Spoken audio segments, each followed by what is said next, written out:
जय जगन्नाथ। यहाँ जो देखुं आप मुनि बाबा मठ जो जाजपुर टू 60 किलोमीटर दूर अच्छी जोटि ये आसबार कारण मेन है जो एभा गोटे जान अच्छी नवगुंजा को कहुए यहाँ महाभारत लिखाई जो ओडिशा लोक आम बहुत कम लोग जानते एपटे भिडियोटी लास्ट में देखिए स्किप करेंगे आ बहुत किसी अच्छी जो थे सब कुछ जाना पड़ता है। राधाकृष्ण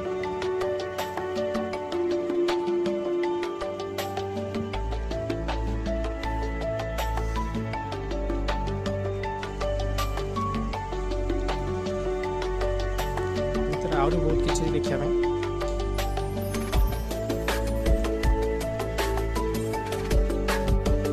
देखो मंदिर भीतर दृश्य एटा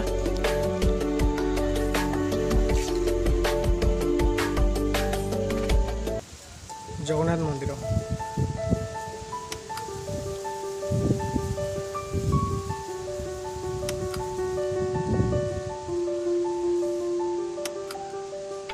अभी जो आप देखुं ब्रह्मा विष्णु महेश्वर तीन देवता मिसिकी ये अवतारटा ये अवतार ना है दत्तात्रय सबुठु बड़ ज्ञानी एम अच्छा आप जो देखुं ना है ऋषि मार्कंडेय जब जन्म होते ज्योतिष कहते एम 12 वर्ष बंचे 12 वर्ष पर जब जम आसते नापी से ऋषि मार्कंडेय महामृत्युंजय जाप करते तापर महाप्रभु आसी रक्षा करते मार्कंडेय को। छोटियाटी शिवलिंगटी अच्छे भितर तो महादेव देखुं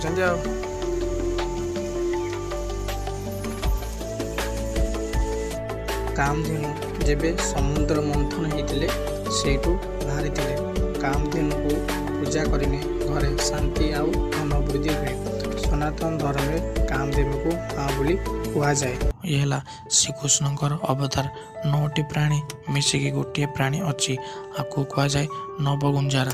आम ओडिया महाभारत रे नवगुंजारा विषय लिखिं श्री सारला दास। ओडिया रामायण ओडिया महाभारत दुईटा लिखिं सारला दास लिखिं जेबे अर्जुन मणिभद्र पहाड़ रे तपस्या करथिले एही प्राणी 9टी अंग मिसिकी थिला।